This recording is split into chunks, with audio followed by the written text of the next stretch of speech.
Hoje eu vou te entregar um caminho simples, sólido e de iniciante para iniciante. No vídeo de hoje a gente vai falar sobre o Tesouro Selic, CDB e por fim um investimento que é isento. Então fica comigo aqui até o final. No meio desse vídeo eu vou te explicar uma coisa que pode mudar a sua cabeça. Como é que o Brasil democratizou o acesso aos títulos públicos e por que isso foi um marco na história lá em 2002. Então, o vídeo de hoje se chama Investimentos para Iniciantes. E se você assistir até o final, você vai entender exatamente por que esses três produtos existem, quando faz sentido usar cada um e como evitar algumas armadilhas comuns de quem está começando. Muito prazer, meu nome é Matias, para quem não me conhece eu sou o Filho Rico, então se você já gostou do tema do vídeo, se você quiser fazer uma bondade, né, começar esse ano com o pé direito, ali ó, só se inscreve, ativa o sininho, deixa seu like, porque isso vai me ajudar, vai te ajudar porque eu vou te ensinar alguma coisa. É isso, gente bonita. Vamos pro vídeo. O que é o Tesouro Direto? Vamos começar por aqui, tá? E por que ele foi um divisor de águas? O Tesouro Direto, gente, ele é um programa do Tesouro Nacional criado para permitir que pessoas físicas comprem títulos públicos federais pela internet, com uma praticidade, com uma facilidade, com um valor muito baixo, uma barreira de entrada muito baixa, tá? Ele foi lançado lá em 2002 em parceria com a nossa bolsa de valores que a gente conhece hoje como a B3. E aqui tem um ponto histórico que mudou bastante, que é bem importante, tá? Antes do Tesouro Direto, o brasileiro, pessoa física, investidor comum, ele até conseguia se expor a títulos públicos, mas, entretanto, porém, todavia, em geral, fazia isso de uma forma indireta. Como assim, Matias, uma forma indireta? Eles faziam isso via fundos de investimento, porque o acesso direto era um pouquinho mais restrito e mais concentrado no mercado institucional. Ou seja, o Tesouro Direto ele não inventou um título público, ele basicamente inventou a porta de entrada para nós, pessoas físicas, podemos ir lá e investir nele. E por que isso importa? Porque o título público é, na prática, você emprestando o seu dinheiro para o governo e recebendo juros em troca. Sempre quando a gente fala de renda fixa, a gente está emprestando nosso dinheiro, só que, porra, eu não vou emprestar o dinheiro para o meu amigo se ele não me devolver, é crescido um juros. Os juros é o prêmio da gente emprestar o nosso dinheiro para aquela pessoa e ele devolver ali os juros para gente. E para os iniciantes, isso é, cara, feijão com arroz, ele é muito bom. Você entende o mecanismo rápido, você acompanha, por exemplo, o app na corretora ou através do próprio Tesouro Direto que você pode investir lá e você pode começar com pouco, com 30 reais você já começa, gente. 30 reais hoje você, porra, se toma um café com pão de queijo, né? E mais um, sei lá, um pão na chapa. Então, vamos para o primeiro título que eu colocaria na mão de um iniciante. Vamos começar com o feijão com arroz, que é o Tesouro Selic. O chão para o iniciante, aquele primeiro tijolinho da sua casa, tá? O Tesouro Selic, gente, é um título público que acompanha a taxa Selic. O que é a taxa Selic, Matias? É a taxa básica de juros da economia. Ele é aquele investimento que você usa para duas coisas. Primeiro, a sua reserva de emergência e o dinheiro que você pode precisar a qualquer momento. Segundo, caixa de oportunidade. É aquele dinheiro que fica rendendo enquanto você espera um bom momento para comprar um ativo. Quem me acompanha aqui sabe que eu invisto publicamente há mais de 3 anos e o próximo vídeo que vai sair é uma atualização da minha carteira pública que eu tô achando que eu vou colocar o meu dinheiro lá, que eu vou investir 100 mil reais ao longo aí dos próximos 12 meses com vocês. Não vou colocar só no Tesouro Selic, mas ele provavelmente vai ser o ativo que eu vou colocar lá e vou ficar resgatando os 10 mil reais a cada mês para pegar e investir com vocês. Então, já se inscreve no canal para não perder nada. Agora, talvez um pulo do gato aqui para vocês. Por que o iniciante se dá tão bem com o Tesouro Selic? Não só iniciante, outras pessoas que têm milhões e milhões na conta gostam tanto do Tesouro Selic. Porque ele costuma ser o título com menos susto no curto prazo e ele que acompanha toda a variação da Selic. Então, a Selic subiu, ele acompanha. A Selic caiu, ele acompanha. A Selic se manteve, ele acompanha. Então, ele é basicamente feijão com arroz, ele serve para tudo, ele é pau para qualquer obra. Então, ele não é um investimento só para te deixar rico, exclusivamente rico.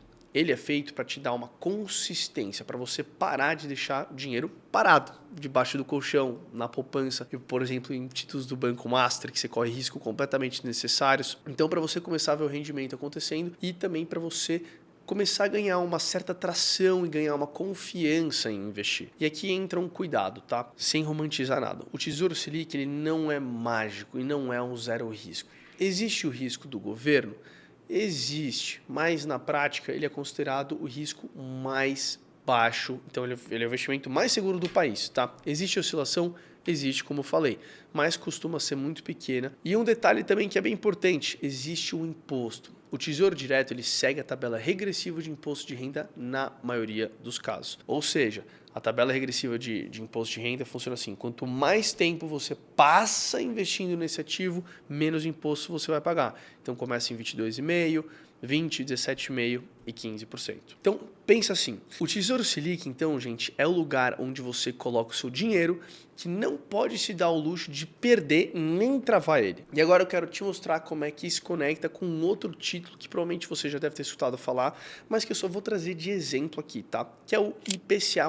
Um exemplo que coloca o IPCA+, em perspectiva para você entender. Vamos colocar ele de 2002 até hoje. O Tesouro IPCA ele é aquele título que promete: eu te pago a inflação, que é medida pelo IPCA, mais uma taxa real acima dela. E aqui vem uma parte que pode abrir a sua cabeça, por exemplo. Então, gente, eu peguei o dado de 2002 até 2024, tá? Então, a inflação medida pelo IPCA, ela acumulou algo perto de multiplicar os preços por 4 vezes. E se você considera mais um ano em torno de 4,8%, por hipótese, dá algo ali de você multiplicar seu capital por 4,1 vezes. Então, esses números eles vêm da série anual do IPCA do IBGE, organizada pelo IPEA Data. Agora, imagine um cenário um pouquinho mais didático para você. Você travou um título no IPCA mais 6% ao ano por aproximadamente esse período de 2002 até 2024, tá?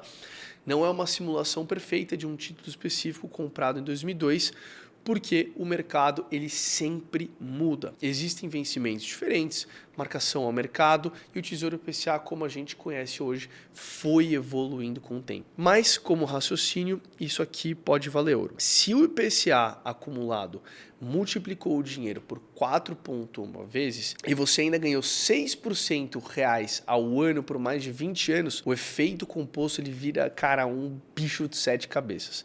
Em conta de guardanapo aqui para vocês, 10 mil reais poderiam virar algo na casa de 150 mil reais em valores nominais ao longo dessa jornada. O objetivo aqui só foi te mostrar a ideia. A inflação, ela é aquele ladrão silencioso, tá? Então, ganhar a inflação mais um pedaço real é uma das formas mais inteligentes e honestas de você construir e proteger o seu patrimônio ao longo do prazo. Só que, para iniciante, eu não começaria no IPCA+. Eu começaria no Tesouro Selic, porque primeiro você aprende a andar, depois você começa a pedalar, correr, enfim. Fechado o Tesouro Selic? Então agora bora para o segundo, que é o famoso CDB, Certificado de Depósito Bancário. Basicamente, a gente empresta o nosso dinheiro para o banco com algumas regrinhas claras. Traduzindo aqui para um português testa piniquins, é quando você empresta o dinheiro para o banco e o banco te paga juros para você emprestar o dinheiro para ele. E por que o CDB é tão popular? Porque basicamente é fácil, não é só fácil de você entender, mas é fácil de você investir também. Tem todo lugar e muitas vezes aparece com rentabilidades bastante atrativas, tipo 110% do CDI, 120% do CDI e por aí vai. E aqui que você precisa entender duas palavrinhas, CDI e risco. CDI é uma taxa muito usada como referência no Brasil e costuma andar muito perto da Selic. Então, se a Selic está em 15% hoje, ela sempre vai render 0,10 a menos. Então, ela vai render 14,90%. Então, ela é o principal indexador ali de renda fixa.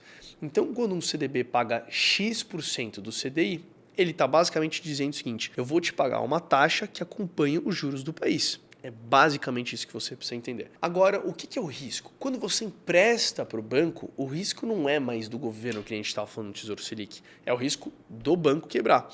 E aí entra um personagem essencial para quem não conhece muito o mercado financeiro, o Fundo Garantidor de Crédito, ou o FGC. Ele é basicamente o seguinte: o Banco Central ele explica que a garantia do FGC é de até 250 mil reais por instituição. E o que isso pode significar na prática? Significa que o CDB pode ser um investimento muito bom, mas você precisa olhar o banco. Você precisa ver se é um banco grande ou se é um banco que você não conhece, de uma cidadezinha no interior e que a instituição está te colocando, mandar dinheiro lá, ou se é um banco que está se alavancando muito e não tem como pagar, como por exemplo o Banco Master, que a gente olhou agora recentemente. Enfim, e se tem uma liquidez diária ou se trava o seu dinheiro. Então sempre quando você for investir o seu dinheiro, você sempre precisa ver se tem a carência. Então normalmente tem títulos que, por exemplo, normalmente como é que funciona? Se um CDB está pagando 100%, 101%, 102%, normalmente não vai ter uma taxa de de carência para você ficar nele. Mas se um CDB começa a pagar 105, 110, 115, normalmente vai ter um período de carência ali de 6 meses, 1 ano, ou você só vai poder resgatar o seu dinheiro, reaver o seu dinheiro lá no vencimento do título. E aí você trava o seu dinheiro. Então você precisa prestar atenção nisso. E principalmente o prazo e a taxa valem o trabalho de ficar preso. Porque tem muito CDB que você pode comprar no mercado secundário. Então o mercado secundário funciona basicamente assim.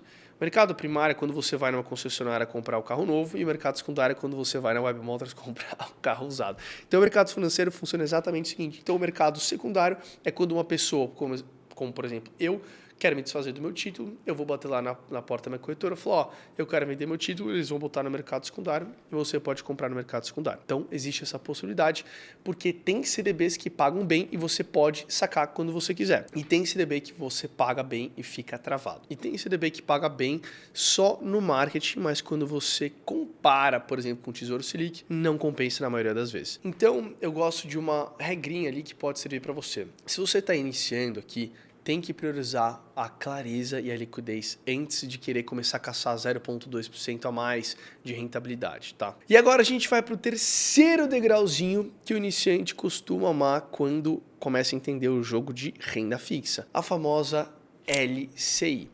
É basicamente um CDB do mundo imobiliário. Como assim, Matias? A LCI é a letra de crédito imobiliário. De novo, traduzindo aqui para vocês, é um produto em que você financia o crédito imobiliário via banco e recebe juros por isso. Preste atenção na próxima vez que você estiver andando por São Paulo, provavelmente você vai ver algum prédio em construção e vai ter uma placa ali, por exemplo, o último que me veio à cabeça eu acho que era do Safra, tá? Mas estava ali, financiado pelo Safra. Então, provavelmente, se você investisse numa LCI do Safra, você estaria, por exemplo, financiando esse prédio em construção. Estou dando um exemplo bem chulo aqui para vocês, entre muitas aspas, mas é assim que funciona.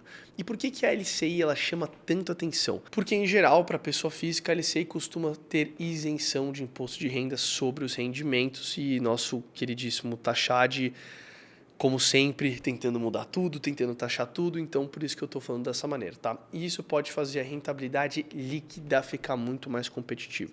É isso que torna a LCI tão querida para quem está começando a investir e quer ver o rendimento limpo pingar na conta. Mas tem o lado B. As LCIs, normalmente, elas têm uma carência. Como assim, Matias? Você compra e fica um período sem conseguir resgatar. Isso é, entre muitas aspas, normalmente o que acontece, tá? Obviamente isso varia bastante de produto para produto, tá? Então a LCI, ela é perfeita para qual tipo de dinheiro? Dinheiro que você não precisa ver amanhã. Dinheiro que você já separou da reserva de emergência, dinheiro que você quer deixar rendendo com mais previsibilidade. E aqui volta a lógica do iniciante bem feito. Tesouro Selic é o dinheiro que você pode precisar. CDB pode ser o dinheiro que rende bem com regras claras, muitas vezes com FGC. E a LCI é o dinheiro com carência, então que pode ser muito eficiente no líquido dependendo da taxa que você conseguir. Como eu montarei isso na cabeça de um iniciante? Então, se você está começando agora, eu quero que você guarde isso com uma frase simples. Você não vira investidor quando você escolhe um produto. Você vai se tornando um investidor quando você cria um sistema, uma estratégia, onde você tem um lugar com dinheiro, o dinheiro do SUS, que a gente chama, né, a reserva de emergência, que é o Tesouro Selic. Então você tem um lugar para o dinheiro que você pode ficar por mais tempo, por exemplo, um CDB e uma LCI. E a partir disso você vai aprendendo a comprar sempre no líquido, no risco e ali, obviamente, na liquidez que você precisa para os seus objetivos e para a sua vida. Não no número bonito do anúncio, 110, 115, 120%. Muitas vezes você pode travar seu dinheiro e você não conseguir reaver ele e você vai se frustrar. E aqui eu fecho com uma boa provocação para você, tá? Muita gente quer começar, né, por ação, criptomoeda, fundo imobiliário, não sei o que lá, e o que vai bombar. Mas o iniciante que fica no jogo é aquele que primeiro aprende a fazer o básico render com o mínimo de erro. Porque quando você domina, quando você vai dominando esses primeiros tijolinhos da sua casa, você vai criando o que é mais importante no mercado financeiro, o tempo. E tempo, gente bonita, é o ativo mais escasso e mais caro do planeta. Inclusive, nos juros compostos, ele é o principal fator exponencial. Então, quanto antes você começar, melhor. E se você quiser, num próximo vídeo eu posso continuar esse caminho, o passo a passo, posso mostrar um pouco mais dentro da corretora, como é que eu faria, enfim. posso explicar um pouquinho melhor para vocês na prática. Então deixa aqui nos comentários junto com o seu like, o seu follow. Não esquecem de se inscrever no canal. Posso explicar um pouquinho mais sobre PCA, quando mais faz sentido, um pouco mais de marcação a mercado, um pré-fixado. Enfim, deixa aqui nos comentários uma sugestão e eu te vejo no próximo vídeo.